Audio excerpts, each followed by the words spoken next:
Wait a minute. I have a Dramamine. She says they won't bother a thing. And the doctor in 45 on that ship gave me the orders for the Dramamine. Won't hurt any other stuff you take. And that's what my doctor says now. Okay. It's a quiet pill. Well, one of the most interesting things on your trip over the boat was when you told me about the boys that were coming back And from they the were prisoner all, war camps and what they looked like. that's what he gave them because they were all of a two-dad. Some were in a state mental. We had them up on the deck, heads shaved, Okay, skin and bones. For interview. We made Mother, you're telling us that that's what you're going to be. That's what you're going to be it's talking a long about. story. I could write a novel. Hey, sit up straight now. Oh yeah. You want to jump for your back to hold yourself up? No, it's wonderful. This chair. I love this chair. Okay, here you go. Now, All right, I behave gotta. yourself now. Yeah. Okay. Right.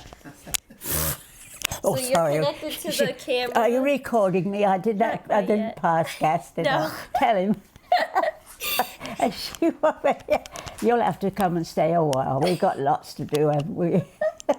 Here, I'll take this. Oh, here. Oh, No, not it's that. okay. See, things like that happen to me. It's all good. I've got somebody on my shoulder that does those things.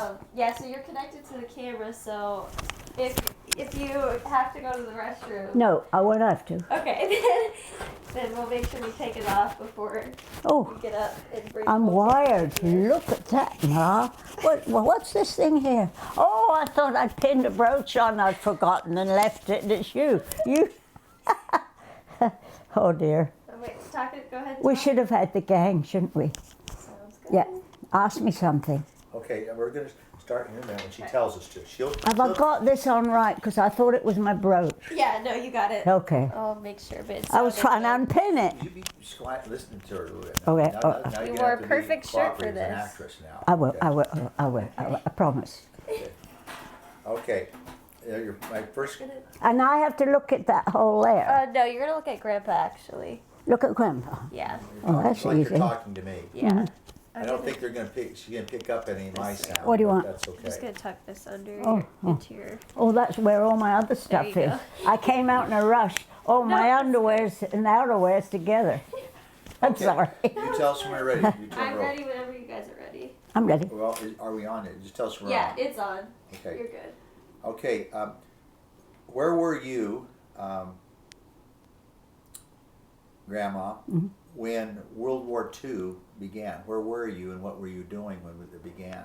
It was in the land army, out in the fields, and no. My mother, well, I was still home yet. I hadn't got in the land army yet. I was working at John Dickinson in the office. And what was John Dickinson? It's my paper mill where I worked for years when I came out of school. You made greeting cards, didn't you? Yes. Well, I was ready to go into artwork for greeting This cards. was the beginning of the war. And Hitler struck his note. Yeah. Okay. What year was that when the war started? 30. Pardon? 1939, was it? Yes. Must have been, yeah. Okay. Now, how old were you then? Well, I'd have been. 17, wasn't you? I went to John Dickinson in 36 when I was 14. Okay, but how old were you when the war started? Well, I was another 3 years, 39 after 36, onto my 13 that made me 16, Okay. 17. Okay. And when the war started and so forth, what did you do in the war? Did you were in the military, or what did you do? No, we had the officer manager up there, and I was ready to start on an artist career there, designing cards and calendars, because they'd seen some of my work at home and wanted me to go in where the lady was getting married and she couldn't come back to work. So I was to take her own office, glassed in and everything, all the lovely stuff in it. And then Hitler came and the whole lot went, no more When you designing. say Hitler came, he started bombing And- London? And yes, and Do you remember London being bombed? yes, and I remember that John Dickinson had built shelters for us all to go out of the offices into. Bomb shelters? Yeah. To go in to be protected? Right. Okay. Now, did your dad and you ever see London being bombed at night, ever? The lights, My dad hung out of his bedroom window in his nightshirt, and Mum had a big thing in the basement made of iron she hid in with my little brother, and I slept upstairs, and Dad slept upstairs, and Mummy's voice came up, "Will, Joan, get down here, the warning's gone off, the warning's gone off." Dad says, "Oh well," he was hanging out of his bedroom window 20 miles north of London, and he says, "Oh, London ain't half copping it tonight." That was when those big things came on telly recently and showed you. The big bombers and stuff were bombing. Oh, they were fire bombs. So you guys were watching from your windows. Yeah, 20 miles north of London. We couldn't see bombs, but we saw the. You could see down London. Yeah. The lights of the all Left lit up. fire. Okay, yeah. Okay, so now the war goes on, and why did you come to America then? What made you come to America? Well, because my husband, I married an American in '44, Well, October. That was your marriage. Yeah, and I'd met him. He was what was he? He's a navigator on the B-17 bombers, and he did 30 missions. Okay. And he did more than his cue because they wanted him 25. Okay. Now, so that's who you got married to. So then, why were you coming? Why did you decide to come to America? Because I wanted to live with him. My dad. Why did your husband? Why didn't he stay in England? Because my dad that gave the lecture of taking Joni to America. Your dad did. Yeah, and he says, Bob, they loved him. He was so good to me and them. And Dad says, Bob, he says, there's nothing in this poor little country for you. You're farming people, aren't you? He says, yes, we have farms. Eventually you could get some farm work maybe.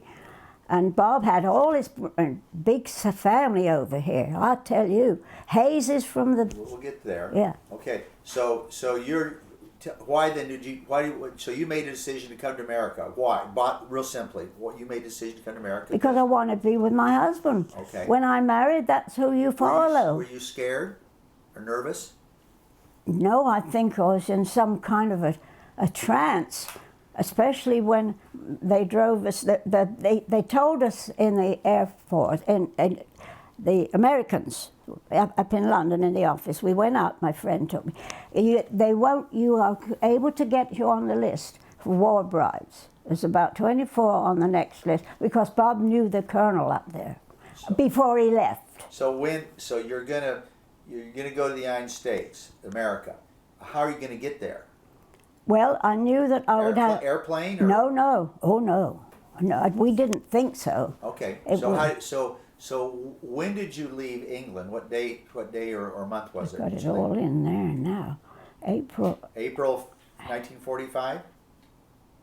Yes, Okay. early because it took I think over 2 weeks or more because we went off course. We had 13 ships full of In your convoy? in the convoy. How come you had to have convoys? Because we were bringing home the boys out of the prison camps that the Germans had ruined, and the wounded. And you were on one of those boats? I was on John Max Ericsson, Swedish shop, all this. But why did you need convoys? This is For protection, to get them against over. what? The U-boats Oh, were still out. Oh, the U-boats were We still hadn't those? got them all anchored. Okay. They were busy on the ocean, So and you they could- loved you the could've got you convoys. could have got torpedoed then. We did get torpedoed. Some of the boats. Yeah, because we were on the one ship, and there was all of them. We could way off in the distance, and the loudspeaker says, we're all looking, and they said, warning, get away from the railing. If you fall over, we can't lift you up because we have to maintain the same number of knots a distance because of all the other ships we're trying to bring home. Okay. So you should have heard all the shoes shuffling on the deck when we all shuffled away from the railings. So the depth charges over and stuff. They started. There were two. We have our destroyers, two little old tilly-lilies that could speed, and they went after them, and they were depth charges, and we were throwing out Were you ever- They were torpedoing. Were you ever afraid? They were the torpedo throwers, and our boys had the depth charges Right. that we threw after. Got them off. Were you ever afraid at any time that your boat was going to sink? Did you think about it? Well, we had to because we all had to wear life jackets in bed and everything. Really? Yeah. Life jackets in bed. Yeah, at a certain time. So okay, so you're in on the boat. What was the most impressionable moment on the boat that you had on the boat itself? I mean, what bothered you about? Well, you said something about prisoner of war soldiers coming Wounded. back, Americans coming back. Yeah, in the basement, down in the lower decks, we had our boys. We went down. The girls were getting seasick. Okay. It was 24 war Did you throw brides. up?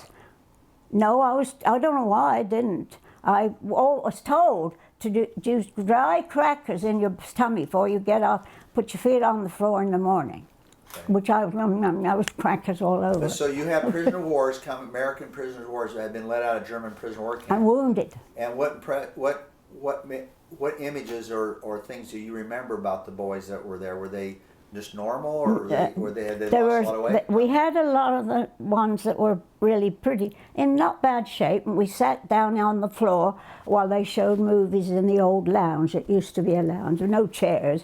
We sat on the floor, and the boys liked to watch the movies. And then when I went down to get something for the girls, one of the boys said, what's wrong with you? And I said, well, these girls are getting seasick. And he says, well, have you got any pills? And she said, one of them come up and she had a big home box match full, a box size, with cotton in it, and she's up to, and one of the boys says, my God, what's that? And she says, well, it's a seasick pill. And he said, which end do you put it in? Because it was about looked like almost half an inch long. What do you mean, which end do you put it in? That's what they said. You mean the mouth or the Yeah, other end? all right. I always remember these remarks, because you're going to get a lot of that. Yeah. But anyway, I couldn't get over that. And so they said, go down and see Doc. Okay. So we all trooped down to see. But back to the prisoner of war guys, though. Were some of them like they lost any weight or anything being in the camp? Oh, yes. So tell us about that. Well, someone laying in the sun on the deck with their skinny legs, Just like and their that. heads shaved. Like they read And hadn't eaten, for a no. long time. Yeah. Anybody wounded or sick like that was in the bay downstairs. Did any of them act a little bit like they were shell shocked? Oh yeah, and those that were able and thinkable, we had fun with. They were funny almost too, because they were all ripped out. Not mentally, all Who's of them. they? Can you just say who they is? Well, the boys that had been in prisons, Traveling with them. traveling, and to some of the wounded that were better enough to travel and come up with us. Okay.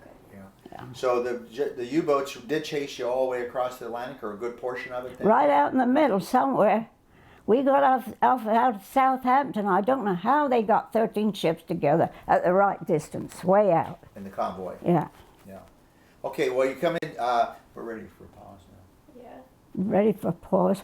Can I have you scoot this way just a little more, Grandpa? Yeah. There you go. Do you want some slippers on or something? Your feet? Oh, I'm okay. Thank you, though. Tell me when. Grandma, look at Grandpa. Oh. About right there is fine. They're gonna be good. Or do you Yeah. want me more? A little more. This is All fun. right, there you go. I'll be back in 1944 when I got married. Okay. Ready? Okay. You said before you came over the war, I just want to ask you one quick question. What did you do in the war before you got married then? What were you doing? Were you a soldier woman, or a... Back to the John Dickinsons, the managers in the office were all ready to give us our orders, what we were going to do, because they said, you girls have the choice. You can either be women's territorial service, that's it, with the automobiles and fixing and traveling and driving the Queen, Right. went through this. And then, or you could be nursing, or you could go on the land that really hit home to me before I ever heard him say any more. But he gave us several choices of why we were now going to be let off from John Dickinson's. Because you got to be in part of the war effort. Yes. What you say that? And I was in part of the war effort, and I have my proof that John Dickinson's would have me back after the war. I had a wallet with money and something, promising my job after the war to come back. Okay. I have a story on that little bit. So now, so what you're saying? Did you say that you went into the land army then? Yes. Say that. Yes, I went into the land army, and they gave me squeaky corduroy breeches that I was trying to walk bow-legged because they whistled. What was the land army? What is it for people who don't know? Oh, the women's. You had them here in World War I too. We dug the land, we put the food in, we harvested Potatoes the food, everything to grow food. Why did you need to have a land army? Because the Germans had set mines in the English Channel, and they were getting our merchant marines that were trying to bring us food in. They were blowing up ships. So they were blockading. Ours. They were blockading. There's the blockade. And then you couldn't get food into England. No, and so we girls planted all year round, whether and they even went. The boys local that were gardening built a shed so we could store stuff with slats in it and hang things in it. Okay, so because it was a girls' boarding school with all these girls. Was it hard work? How long did you start? When did you start in the morning, and how long did you work? I started out about 7 and rode my bicycle every morning 3 miles. She said the lady that took us in on the land army came to see us. And she said, now you can go into the hostel and be closer to the job, because it was a big boarding school for young ladies, a very fancy affair. And or you can get somewhere within a few miles on buses to get to the job, or go into hostelries like you've seen on television and things like that. I didn't stay there. I stayed home. I bicycled to work every day. I bicycled 3 miles in the morning to the job, worked like a man all day, and rode 3 miles home at night. What time did you get off work? We got off work about 5 o'clock. So I had to be there about 8. Okay. Now, so back to getting on the boat and coming to America to see your husband, because he's already over there. He went ahead. They took him. The Air Force navigator, Mr. Hayes. When you got to New York, what were your impressions when you saw America for the first time? Did you go into New York City then? Did I go into? Did you see the Statue of Liberty? Oh, when we docked on Staten Island sometime during the night, and in the morning we didn't get off. The boys were off first that were wounded and in prison downstairs. Okay. They were allowed off first. But when we docked, before all that happened, there was a breakfast for different ones. And we went up, hollered at us to get up here, girls, come and see. And we got to the end of the ship, and I don't know where on Staten Island we were parked, but I looked across and I was never so more startled in my life. And I said, what's that green thing? That's the Statue of Liberty. I said, but it's not supposed to be green. It's brown. and I could see that now in my eyes, that she had vertigo. You thought it was brown, but it was green. I thought the French had made it, and I know how it got there. So you thought it was bronze color? Yeah. It was green? Yeah. It should have been brown, because that's what bronze was. That's what the French made it of. I knew that story. Yeah. Somewhere we'd been told. But not that it was now green. And way off. And so I keep getting the map out of Staten Island and trying to think, well, where did they put us right next to the hills and that we could see? So did you have to go through Ellis Island and be processed? No, we had to. So where did you go next then? I waited for my luggage to come up out of the hold, because all the boys, whatever they had, and everything came off first except us girls. So how did you get from there to the railroad station? Well, the Red Cross was waiting for us, and they took us into New York. But I was late getting my luggage. It was unloaded. They couldn't find it. Okay. And so they took me to the station to get me to Villisca. And I had to go Villisca where? Iowa, Okay, Villisca, Iowa is in the Midwest, right in the middle. Right in the middle of the United Yeah. States.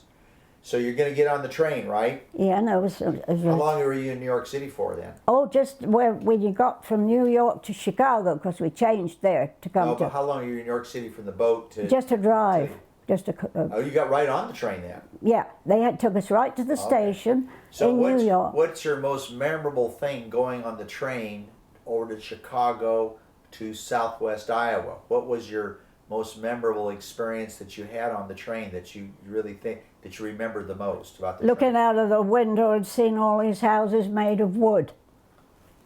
They weren't all painted white, mostly were. Wood. What's the big America's cars were all these like they are now. We had brick. Oh, I see. You I couldn't figure out why. That's what we made the barns of for the horses and that. They painted them black with tar, of course. And these weren't. English houses those were are brick and those are white. yeah. Did you, what, Being an artist, we did noticed. anybody offer you any food on the train at all? When I got on the one from Chicago to Iowa, some boys got on. Boys, military boys, Military. soldiers. Yeah, they were taken to. They had bananas from somewhere because you were getting stuff in America. They said it was rationing when I came, and I laughed because I had never seen such silly ideas of rationing for what we've been through. And when they gave me what I said, bananas. One of them got one out to eat. Would you like to have one? Oh, well, I've had banana. My little brother didn't know what they were. How long since you'd had a banana? How long? When the World War started, Mum used them. So you hadn't had a banana since. So I knew what they 1939. were, and little Johnny loved So them. did you enjoy your banana?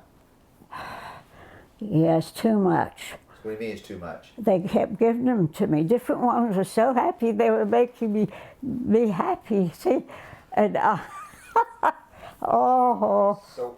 was, when I changed to go to Villisca, that's when that happened. Yeah, but so what was the problem with the bananas then? I mean, didn't you enjoy them? Oh, I ate them. So then, did you have any after effects? I had terrible after effects. What do you mean? Well, I don't know. I felt kind of sick at my stomach. I actually felt full of food. We're not used to food either, not to that I extent. thought you told me one time you had some little bit of problems with your toilet habits. Yeah, that was a problem too. But there was What toilet. was the problem? There was toilets. They give you diarrhea. It's what they do. Well, didn't want it to be too indelicate. Now, and I managed to stay dry. I did stay dry, but I felt sick at my stomach. So- And when I arrived at Villisca, middle of the night, pitch black, and I thought, and they let me off, and I was about the only one off. And here comes rushing up Bob. He'd met me with a car. This was in the middle of the night. So you got to Villisca in the middle of the night. Yeah. Okay. And he couldn't wait to give me his little piano. It's up there now, a little toy, a little present.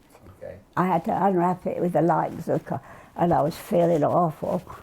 I'm full of bananas. Were you kind of feeling alone? Were you a little bit scared, maybe? No, I was too upset. My stomach was a mess, and this was the middle of the night. And why were you upset? What's this place? You know? What were you upset with? The bananas? Yes, my stomach. I could feel it now. I think that's the reason I still have trouble. The bananas. Well, lots of things. Okay. All right. So now you're in Villisca, and when do you get to meet? What was your impressions of meeting your husband's family? Well, we went to Grandma's house in Villisca, and all the Hayeses joined next morning, the next day. They all came in. All these different Hayeses. And here was Howard with about 12 kids or 11 or something like that. And they were all around her grandma's little sitting room, sitting on the piano bench and sitting over here on the chair. And I was surrounded, and then there was so many different Hayeses that we went, it was a lovely afternoon, we went out and sat on the ground, and I couldn't believe it. one man still says today, I remember when I asked you how you felt and you said, it's so good to be on terra firma. I mean, I was always posh when I talk. He says, I don't know what the hell terra firma was. What did they say about your English accent? Did they have any comments about your English accent at all? No, not unless the little one. Did you eat some of the aunts, like Aunt Mary and All of them. all of them? Yeah, aunties. Byron, Zoe, and all those? All of them, yeah. All the Hayes. All the kids. How many people do you think were there, roughly? Oh, I can't remember. 20? 30? I don't know. Lot. A whole Well, lot. their families were young. They hadn't all had them yet. Yeah, all those You know, kind so of our kids. job for me to Yeah. count. Yeah, it's a lot of them, okay. Well, And then Bob says, we can't, sorry to break this up, folks, but we got to get in the car. If I don't get back to Houston, where he was at Ellington Field, he said, well, I'm going to be posted as AWOL. So I was in a hurry, get there quick, you know. because you got to go where? To Houston, Texas, to Ellington Field. Why? Because that's where he was stationed. Oh. We had to come. He was still- he came to Villisca and he had a pass. He to was get still me. he was still in the Air Force then? Yes. Okay. All right, that's where we're going to pause. Okay. This is the last episode, okay, coming up. What we're going to do now is I want you to talk. I'm going to be asking, you got on pause, right? Yeah. Okay, we're going to be asking about questions about your drive down, what your impressions of Middle America was driving down to Houston. And when we get to Houston, I want to talk to you about your first big dinner in a restaurant there. The drive to Houston. Yeah, just wait. She's going to tell us when to start. Yeah. Just so, So- that All right, the Yeah. drive from Villisca to Ellington Field, Texas. I'm good. We no motels or anything like that. We drove in a little old Ford car, and it broke down at Oklahoma. What kind of car were you driving? It was a little old Ford, one of these black hatchback things, not like, and he said, oh my, Bob knew about cars, so he said, I gotta get something, walk into town, it's just down there, I could see the rooftops. And I said, what we gotta walk all that way? He says, no, you just stay right here, I'll bring it back and get it fixed. I don't know, it was a flat. Where were you at then? Just outside Oklahoma City, one of the big cities. Okay. On the way down, What kind of things were in your mind about how you were seeing the landscape? What was it? Oh, I had such a fright. Repeat what I just said. Well, the soil was red. I couldn't believe how red the soil is in Oklahoma. And then all of a sudden I saw this old man with mules coming forward towards me on a ground that he was plowing. Okay. And he was getting closer and closer to the edge of the road. And luckily there was a bank and there was no fence. Right. But I was sliding further and further down into my seat so that I didn't show like someone was in the car. Okay. And then when Bob came back, well, it was a can of oil, I don't know what he had. He said, what the hell are you doing down there? I said, well, this is a funny man. And he says, oh hell, that's a farmer, he's plowing his field. And he had mules, you know.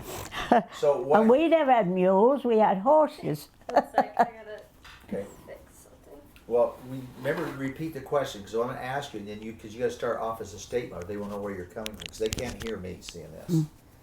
So what I'm going to ask you is, what shocked you or really caught your attention? What made the land so different from England? What was England like versus what you were seeing? That got you kind of, you're just kind of awed by how different it was. So say something like, well, the land was so different because of this and this. And so when we start here, okay? Okay, go ahead. So about the land, why did you find the land or the Middle America so different from England? What made it so different? Having not been around in England a lot, I hadn't seen everything we had. Yeah, yeah. Of course. And now I've seen mountains. In fact, I got out of the car on another visit later on with Bob in Wyoming, and I got a terror attack because of all the big mountains up there. And could You hardly have mountains in England? not like you had here. and I got, and I had to get in the car, and Bob couldn't get me go anywhere for a while. He says, they're there all the time, you better get used to it. So when you were going from Villisca or Iowa down to Houston, did you stop and eat? Did you have your first hamburger or anything? What did you have to eat on the Off way of the down? base, because the food was very good in Texas, from Ellington Field. No, but I mean driving down Oh. to Ellington Field. Yeah. Driving down. Nothing more. Did you have hamburgers or what did you eat? Oh, he drove me out to the Dairy Queen or some such name, and outside where you sat in the car and ate. They brought the food to you. Boy, that was something for me to do. What, don't we go in? No, you don't go in. They'll bring it to you. Well, when she put that thing on the edge of my window, roll the window down, What thing? Tray? my supper, But what you- whatever it was. Oh, on the tray? Yeah. Say, It was on the tray. She rolled on a great big tray, and I looked at that slab of roast beef, whatever it was. I said, my God, that's the size of my mum's week's roast. I can't eat all that. so, I remember him saying, you'd like the fried chicken. And I thought, fried chicken? Never had fried chicken. Mother always roasted it. okay, yeah, I've never had fried chicken like that. Okay, well, You're good. okay. Now, the question I want to ask you is, of your entire trip, your journey, this odyssey to America, when you left Hampton, on the boat, on the train, getting to Villisca, meeting the family, going all the way down to Ellington Field. There you go. Yeah. What is the most memorable thing that sticks out in your mind? What things just sticks in your mind that you remember more than anything else in that several week trip? So it's That thing in the almost a month's worth of travel. that thing in Oklahoma with that old guy down there that I didn't On much the like. red soil. And Yeah, what was the soil again? it's reddish colored. Why did that bother you so much? Well, being artistic, I suppose I always noticed those things. I noticed the wooden houses and Well, that's the question I got for. I noticed you got an easel over here. Your stuff Yeah. over here. Are you still a painter today? oh yeah, Were you painting back then a little bit? Were you still an artist? oh yeah, always painted. Even when Mother gave me bed sheets and Dad bought me some India ink, and I drew things on bed sheets that she got mad because she couldn't wash the black ink out. So what you're saying is, when you saw the red soil as an artist, you saw the red soil as very different from. Mm-hmm. Was it very different from England? Well, The yeah. The red soil was very different. The very rich black soil you had was alarming too. Why was that? Was ours is all that sort of clay-colored look, and Dad would turn it over to put stuff on it to make it darker, but richer. Okay. So, what was the most memorable thing in this 30-day trip that you had from London? Southampton in England, across the ocean, across the continent in a train, down in a car. So you went. Isn't this interesting? She went boat, right? You went the boat. Then you went the train. Right. Then you went the automobile. Yes, I went first from the boat over to, Red Cross came.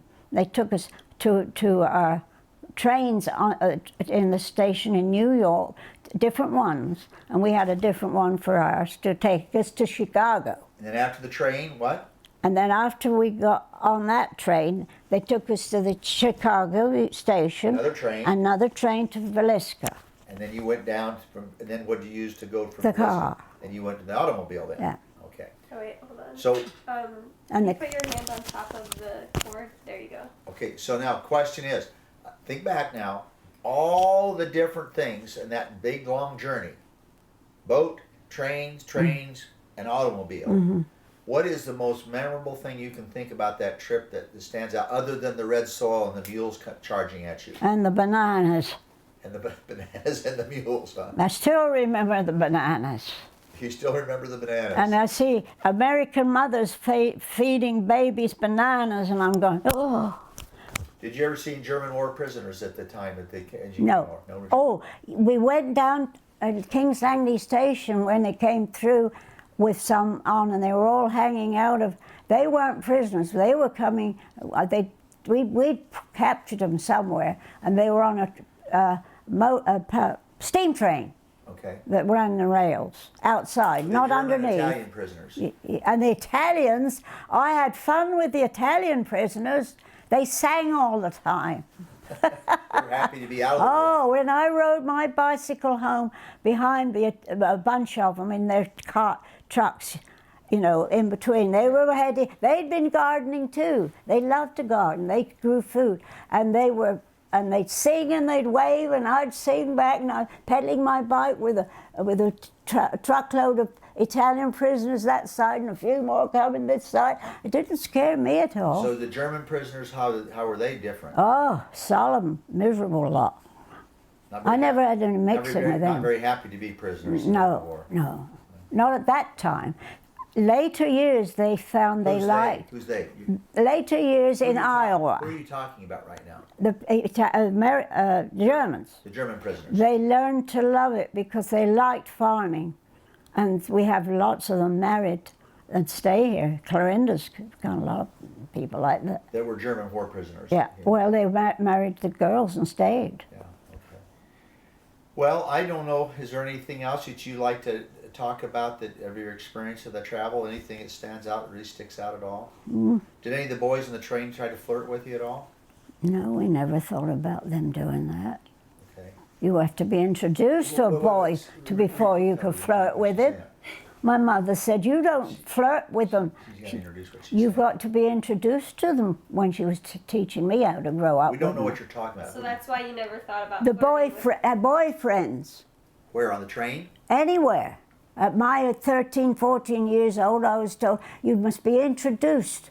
You don't go messing with somebody you don't know. You got a bunch of American soldiers on the train coming back. None of them tried to No, be interested in you and hit up on you. yeah, except to give me all those bananas. That's the only association I had with American boyfriends. Too many bananas. Okay. Well, that's And fair. I got off the train at Villisca, and the descendants of like Granddad Bob's sisters ended up, and his sister-in-law, Byron's wife, were so good to me. I really loving being in their presence. Melba and Reva were like, they were Now, who- sisters. Who's Melba and Reva? Well, Bob's sisters had 5 in his family, and 2 of them, Melba and Reva, lived close near Mother Hayes, where we stayed till we got settled down somewhere else. And they would just treated me like I was frailty almost. Got my groceries, fixed, and took care of me in a delightful fashion. Oh, that's good. And the whistle blowing, huh? And after that happened, then when the baby came, Make sure you tell them that there was 9 children in the family, 9 but 5 of them were right around yeah. the neighborhood or Yeah, right. nearby. Yeah, okay. What she And- wants, and- Brianna wants to know about some of